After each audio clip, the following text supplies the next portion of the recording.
ये लोग परेशान होता है हमारे विपक्ष के लोग कि कल कैबिनेट है, कैबिनेट में फिर पता नहीं कौन सा पिटारा ये सरकार खोल देगा कि उन लोग का मुंह बोलती बंद हो जाएगा।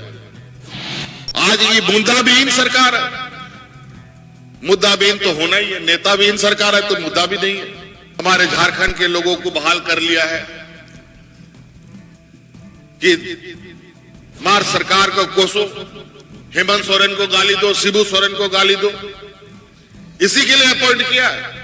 मार सरकार को कोसो, हेमंत सोरेन को गाली दो, शिबू सोरेन को गाली दो, इसी के लिए अपॉइंट किया है, उन्हें कानून बनाया। आज आप लोग बताइए, कोई आपके गांव में बूढ़ा बुजुर्ग बिना पेंशन का है? 60 साल का कोई भी एक आदमी अगर बिना पेंशन का हो हमें बताए। इस समस्या का समाधान किसी विधायक के पास नहीं था, इस समस्या का समाधान किसी सांसद के पास नहीं था, इस समस्या का समाधान किसी सरकार में नहीं हुआ, क्योंकि यहां के लोगों की और यहां के गरीबों के चिंता करने वाला कोई था ही नहीं। एक एक करके हम लोगों ने समस्या का समाधान करना शुरू किया। ये लोग परेशान होता है हमारे विपक्ष के लोग कि कल कैबिनेट है, कैबिनेट में फिर पता नहीं कौन सा पिटारा ये सरकार खोल देगा कि उन लोग का मुंह बोलती बंद हो जाएगा। आज ये मुद्दाविहीन सरकार है, मुद्दाविहीन तो होना ही है, नेताविहीन सरकार है तो मुद्दा भी नहीं है।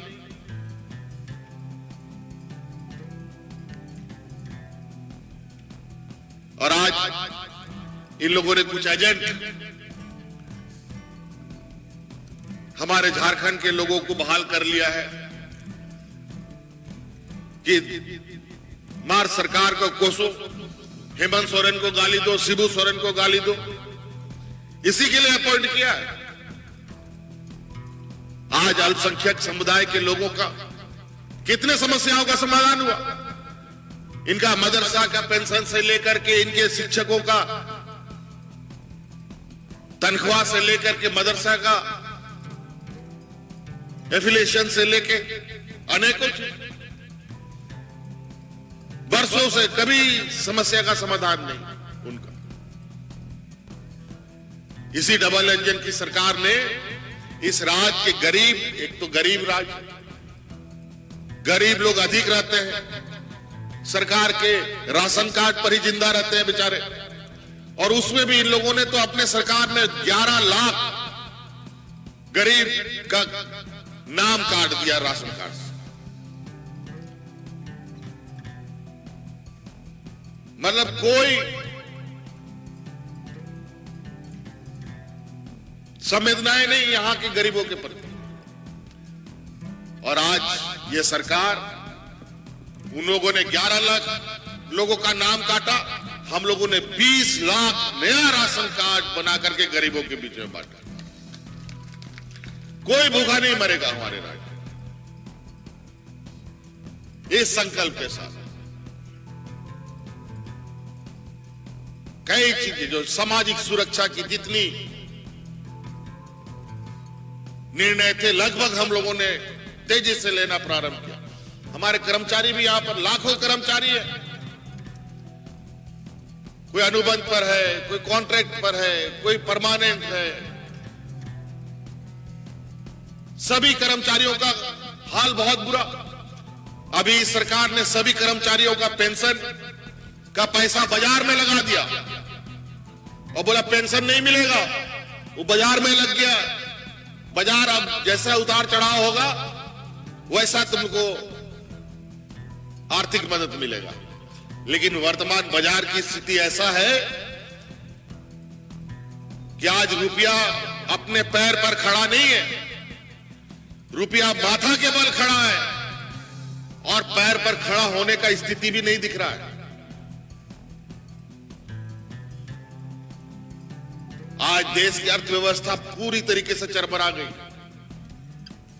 आज ये लोग बोलते हैं सभी गरीबों को घर देंगे। हमारे राज्य में गरीब अधिक है। अभी हमारे राज्य में 8.5 लाख लोगों को आवास देना है। लेकिन भारत सरकार उसको स्वीकृत नहीं कर रहा।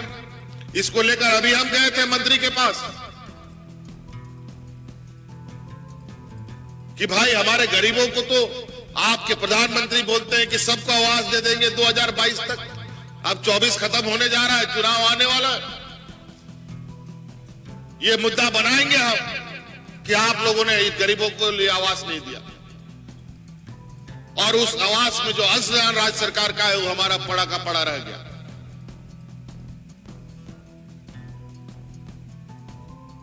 अपना हक अधिकार मांगो तो ये मुंह बंद करने के लिए नए नए हथकंडे अपनाते हैं कि गरीब लोग अधिकार नहीं मांग सकता है, गरीब लोग जो काम करेगा वो असंवैधानिक काम करता है। हम सरना धर्म कोड लाए, असंवैधानिक हो गया। 32 का खतियान लागू किए, वो असंवैधानिक हो गया। पिछड़ों को 27% आरक्षण दे रहे, वो असंवैधानिक हो गया। नियुक्ति नियमावली में यहाँ के खतियानी लोगों को प्राथमिकता देने के लिए हम नियम बनाए, वो असंवैधानिक हो गया। अजीब हालत है। जो हम बनाते हैं यहाँ के लोगों के लिए वो असंवैधानिक हो जाता है। वहीं इनका कर्नाटक में इन्हीं की सरकार है, वही एक कानून बनाते हैं वो संवैधानिक हो जाता है। बड़ा विचित्र बात है। आप ही लोग बताइए, खतियानी लोगों का बेटा बेटी लोग को नौकरी मिलना चाहिए कि नहीं मिलना चाहिए? तब हम नियम कानून बनाए। इन लोगों ने कोर्ट में चुनौती दिया, 20 लोग उसमें उसका ये बने शिकायत करता। एक तो आदिवासी को पहला नाम डाल दिया, बाकी 19 का 19 लोग यूपी बिहार का निकला। मतलब हम झारखंड के लिए नियम कानून बनाएंगे तो यूपी बिहार के लोगों का पेट में दर्द होगा। इसीलिए हम देखना चाहते हैं कि खतियानी को अपना हक अधिकार चाहिए कि नहीं चाहिए। नहीं तो ऐसे ही कोयला, अभी धनबाद को आग के हवाले कर दिया इन लोगों ने। इतना कोयला निकाला उल्टे सीधे तरीके से कि पूरा धनबाद आग के नीचे आग लग चुका है। जब तक कोई घर धस के चला जाता है वो आग में, आदमी समेत रात में सोया है बेचारा, पता चला खटिया समेत चला जाता है उसको। अब धनबाद के लोगों को शमशान घाट ले जाने का जरूरत नहीं है, वो शमशाने घाट पर जी मर रहा है। बैठे बैठे कब चल जाएगा भीतर पता भी नहीं चलेगा। आज तक उस समस्या का समाधान नहीं हुआ। अब ये लोग खोदने अब आ गए हैं इधर चतरा हजारीबाग तरफ में। अब इधर बड़े पैमाने पे कोयला खनन का काम प्रारंभ होना है, और इसीलिए हम तो मालूम था ये सब खड़मंडल करेगा ये लोग। इसीलिए हमने कहा और हम लोगों ने कानून बनाया कि अगर कोई भी संस्था हो, उस संस्था के अंदर 75% स्थानीय लोग निश्चित रूप से होने चाहिए। और इसको हम लोगों ने अभी पारित किया है, और बहुत जल्द इसके लिए भी हम एक अलग शिविर लगाएंगे। हर एक कंपनी के परिसर में शिविर लगाया जाएगा और पता किया जाएगा कि कौन लोग कहां का है।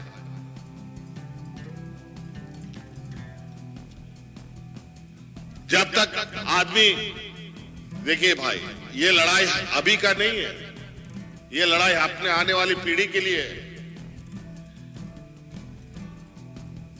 अगर अभी आप इस संघर्ष को नहीं जीतेंगे तो आने वाला पीढ़ी बिल्कुल असुरक्षित हो जाएगी।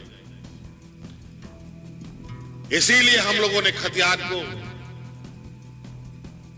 फिर से मजबूत करने का निर्णय लिया है। आप दूसरे राज्य में जाकर के नौकरी लेके देखिए, नहीं आपको अधमरा करके भेज दिया, बच गए तो भगवान है भरोसे। और यहां पर तो जो आए सो कर ले, लेकिन अब नहीं चलेगा।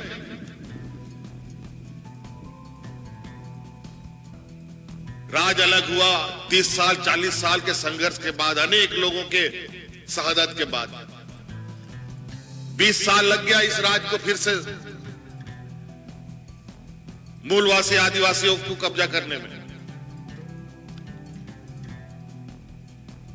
14 महीने के कार्यकाल में तो इन लोगों को हम लोग नाक से पानी पिला दिए थे। अभी तो सरकार बनने के